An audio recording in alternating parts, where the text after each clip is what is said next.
Think2wicepodcast. I'm Kareem. I'm Shadon. And this is the Think Twice podcast. Twice with the two, baby. Don't forget to spell twice with the two. Make sure y'all like and subscribe to the channel. Our channel growing thanks to y'all. We ain't do it by ourselves. You dig? Appreciate the love we getting y'all. Make sure y'all like and subscribe. Share the video. We're going to get into it today, you dig? All knowledge and love bullshit to the side, you dig?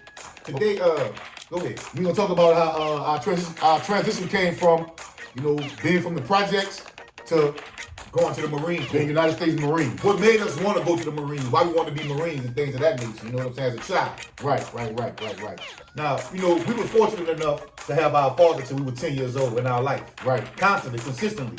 Right. Teaching and molding us, you know what I'm saying? Right. My dad would always take us and have a conversation with us like grown men at 7, 8, 9.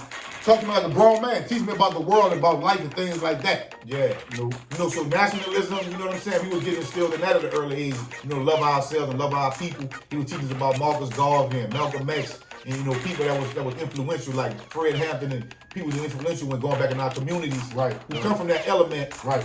And we want to change it and make the it Honorable Elijah Muhammad. Peace be upon him. Peace be upon him, you know what I'm saying? I mean, we had both worlds. My mom was Christian, my dad was Islam. We used to go to the mosque. You know what I'm saying? They had one right down Magnolia Street. Yeah, right. A couple of blocks from the project. Right. And, I think they probably tore that down, I'm not sure. Yeah, I think they did. But him and my uncles, you know what I'm saying? They was very influential. They taught us. Nation of Islam, Fruit of Islam. They were serious into that big rush that came when the nationalism came into our communities. The Islam came. You know what I'm saying? They was radical. They were radical. They would take brothers over the corner, throw a sheet over their head, and throw them in the van, and bring them to the mosque and change brothers' lives. Throw sheets over their head and bring them straight to the mosque. So this is called. I'm come from this cloth. You know what I'm saying? That's where I come from. I come from under that. That's how we got our names. My name is Shadon. My name Kareem. That's the Muhammad. That's Swahili. That's Swahili. So our names come from that element of our upbringing. You know what I'm saying? Exactly. So that's how we got our names. You know what I'm saying? And like I say, my uncle EJ, rest in peace. He was Fruit of Islam. He was serious about it. My dad too, but they from the project too, so they were dibble and dabble in the streets. You know what I'm saying? Right. And the one I'm talking about is the one we told y'all about in the rail report that got tied up on the train tracks and the train rolled over. Right.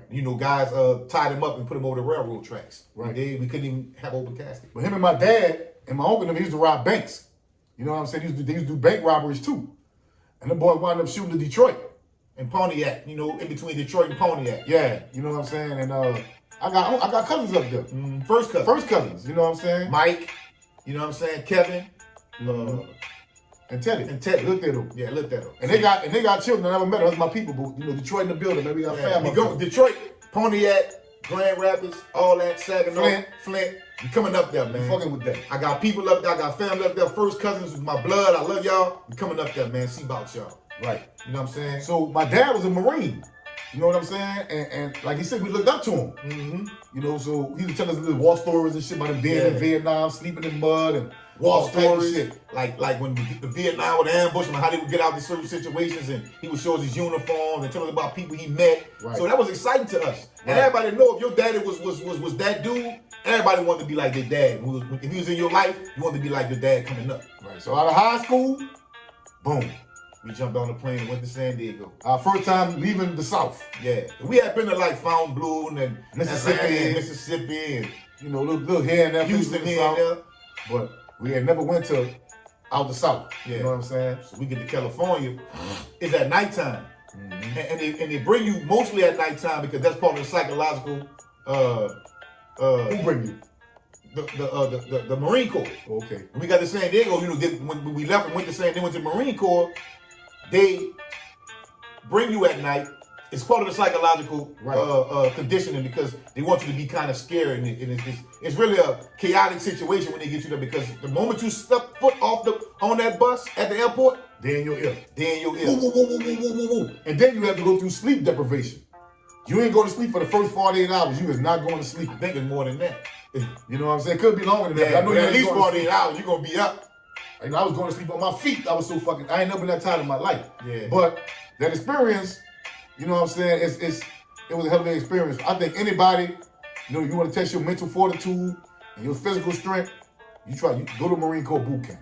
And when we went to boot camp, you got to think, like, I look at that as, a little Joe's kind of. Yeah, it was like a joke. Like a 4-year Joe's fuck, because we was actually, before we went to the Marines, we had seen dead bodies and murder with our own 2 eyes. People Many getting beat up times. People getting We stabbed had and shot. And punched on nigga had punched on us at that time. We had man, we wasn't just no dudes that come from no 2-parent home that just say we want to go to the military. Right. We already grew up rough and tough. We grew up rough and we was already rough and really ready for what was about to happen. You know what I'm saying? Right. But not necessarily the mental aspect. Because we didn't understand at that time they was testing our mental capacity and our tact and our bearing. Mm-hmm. They teach you how to be tactful and how to hold your bearing and not break down under pressure. Because I'm telling you, dudes you don't know is throwing shit around all around your drill. We call them drill instructors. Yep. They're all in your face, spitting on you, spitting, hollering, pushing you. You know what I'm saying? So it was a lot going on when you get off that bus in San Diego. MCR, they call it MCR, the Marine Corps Recruit Depot in San Diego, California. They call it Hollywood Marines. But when you get off that bus and they get in your ears, and it's 13 weeks.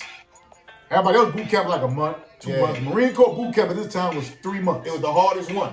It was the hardest one. We wanted to be the hardest. You know what I'm saying? We wanted to go. If we gonna go in the military, coming from the project, bro. That's what we wanted. We wanted to be in the Marines. Right. Plus, my dad had and told us all kinds of stories. So that's how we get in the Marine Corps. People want to know. Even as a child, I didn't want to be. Tell you the truth, we didn't aspire to be drug dealers. Nah, that wasn't how we grew up.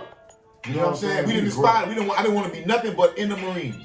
And as I got older and seen all this death and murder, I wanted to. You know what I'm saying? Get out of New Orleans. I want to get out of New Orleans. You dig? I got a quick little story about being in the Marines. We had hand-to-hand combat training. Oh yeah. Go ahead. Remember that? Go ahead. Christensen. Yeah. Big See, old white boy. the thing about drill instructors, like people from New Orleans or somewhere tough, like a tough area, like maybe Compton or Detroit. Philly or Detroit or Chicago. South Central. They want to see what you made of when you get there. Like, oh, you a Billy Badass from such and such, huh? Mm-hmm. So you see, y'all the Billy Badass from New Orleans. Yeah. And they were me, my brother, and another dude named Medina. Shout out to my boy Joseph Medina. That was our dog. It was a lot of guys we met in the military. Yeah. But we speak on Joseph Medina because he was actually in our platoon in boot camp. Right. Good And, dude. they used to be like, y'all the Billy Badass from New Orleans, huh? 'Cause we was tough already, bro. Yeah. Like, this shit ain't break us. We didn't cry, ain't wince, ain't like, it's too tough. We was on it. You know why? You know what they do? When they playing those psychological games with you, they're seeing who they can break down. Yeah. Yeah. They're seeing who they could disturb. Right. But they're seeing that shit wasn't really bothering us like that. So they kind of like, they took a liking to it. They couldn't show us that, but I know they liked it. I'm gonna tell you how I know.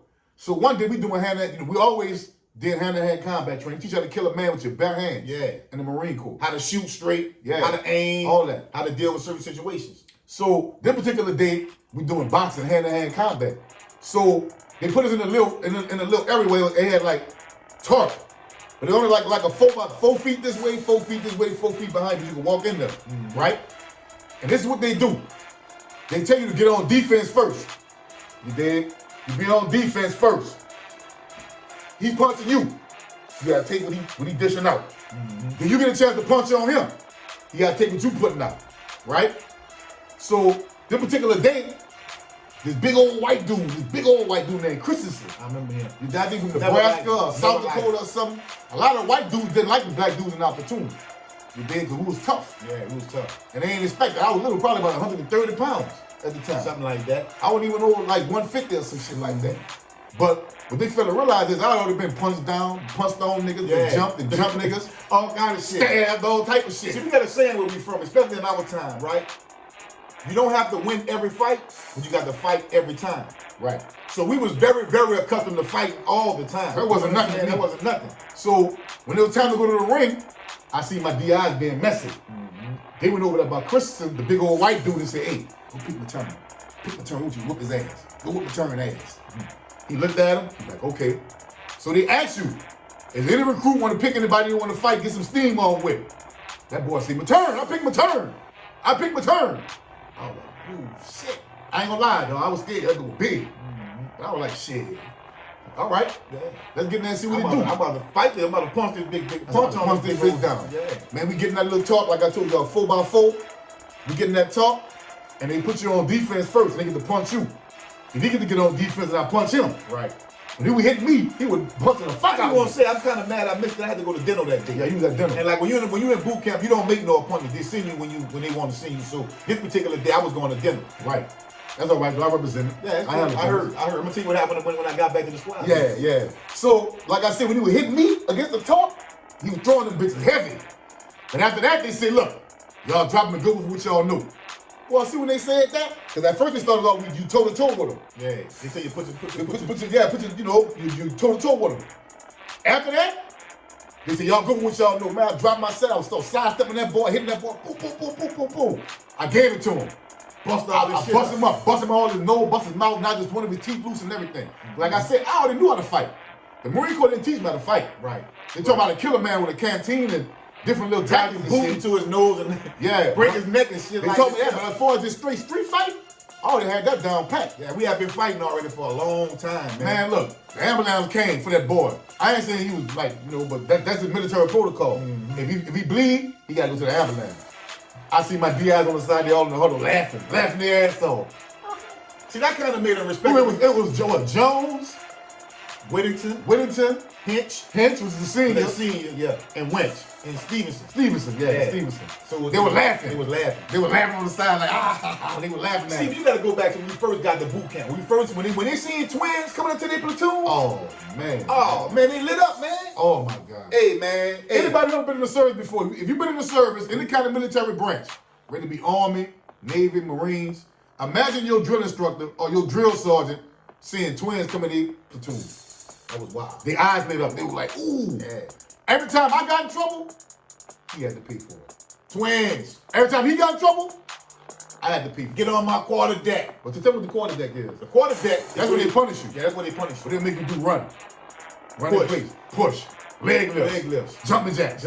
Knee lifts. High. They don't do it until you start sweating. So you have a squad pay. It's like almost like a dome, a prison dome. Yeah. You got bracks lined up on both sides. The middle is wide open. And the quarter deck is right outside where the drill instructors have their office at. So that's where they punish you at. They're like, Matern, get on my quarter deck. Both of you.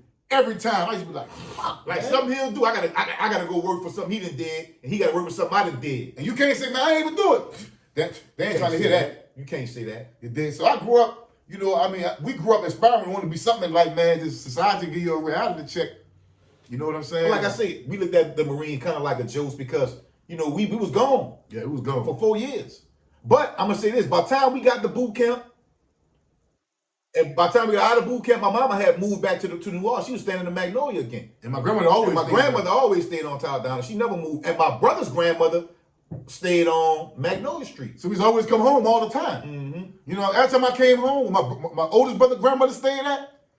That's where the boys, Tom to them stayed at. Every time we came home, the boy, Eddie Bauer, New Edition, bing. Goddamn this. 9888 with the Vols and diss on them. You know what I'm saying? Motorcycles. Bing, the boys had friends. Benzes. That's why I salute them dudes, bro. Yeah. Every time we were coming home, every time we come home, the nigga got something new parked out there in front of their mama house, bro. Yep. So we the grandmother house. Yeah, the grandmother house, my bad. So we was kind of influenced by those guys too. You know what I'm saying? For to get in the streets because we didn't get out of the Marine with no plan to be no drug dealer. Hell no. You know what I'm saying? We got out of the Marine with plans on, getting a job and just, doing my thing. But circumstances turned out the way they turned out, and I turned to the streets. You know what I'm saying? We got a lot of stories about that too. Y'all heard some of them, but not all of them. When we came home, we had already been shot at, been in war, broke guns down. Yeah. Knew how to kill you with my bare hands. I had tact. I know how to shoot straight. Bearing. I know how to maybe. The art of war is always about deception. You know what I'm saying? You don't show your hand. If somebody thinks that you not about this or not about that, you have the advantage if you really about that. Right. Because they're gonna come at you playing, and when you show them you're not playing, it'd be too late. It's too late, bro. So before we went to the Marine, we was already fighting and had seen murder. We learned how to kill even more so in the Marine Corps. We learned how to shoot and how to hold our bearing and be respectful. You know what I'm saying? Right. We learned how to give respect. Right. You know what I'm saying? And give respect. But I'm gonna tell you like this, dude. People had a misconception about the twins. They see this dressing like shit, or they were pretty boys and this and that. These twins is crazy. Nigga will tell you that. Nigga punch you know. And shoot the fuck out If you know, you know. You don't, oh well, just leave me the fuck alone. If you know, you know. If you don't listen to nobody else tell you they're gonna get you fucked up. Yeah. Don't listen to nobody else tell you about the twins, bro. Yeah, but that's I'm what about peace. Sometimes. I'm about peace, but I carry a big stick. About peace and unity. But I carry a big stick, dog. Going back in our communities, giving back to these children, man. We about that, building up our communities and making shit better for what it was. Could we help perpetuate a lot of that, bro? Not even knowing these young guys that you see, not just in the Magnolia, the Melf, the Callio, the St. Thomas, the St. Thomas, everything in between. They watch me and this man get fly, get broads, get money. You know what I'm saying? They watched that. They watched it, bro. And a lot of them, they don't have even that many. They was influenced by like the twins. You know what I'm saying? I like them niggas. They jumping out foreigns and shit. Yeah, some niggas didn't like us, but some niggas did. Some niggas, respected it. Yeah. But that's neither here nor there. We just told y'all the story about the Marine Corps, you dig? We got a lot of stories about the Marines we're going to be bringing y'all too, but that just was like when we first introduced how we got to the Marines. We're going to go more into depth about how that transition was, getting off that plane in San Diego and getting on that bus, the Marine Corps bus at San Diego Airport. Right. So a lot of people would be like, well, what are twins? I didn't see them. Though we was Joseph. It was Joseph. We was Joseph. Yeah, man. Put it like that. But I always came home, though. Always came home. But I don't know everybody. Everybody don't know me, but that's cool. It's fine. You know what I'm saying? They probably know my aunts. Yeah. You know, my uncles and shit. Shanoon and my Uncle Greg, my mama Zelda, because my mama went to school with all these people. You know, my auntie went to school with all these people. Right. You know what I'm saying? And you go to the Cali, one of my dad's best friends was Ed. Right. Shout out Uncle Ed. Shout out Uncle Ed, man. Everybody know Ed, man. That was my dad running by him and Mr. Curl, the twins' daddy. Right. Rest in peace, Mr. Curl, too. You know what I'm saying? Right.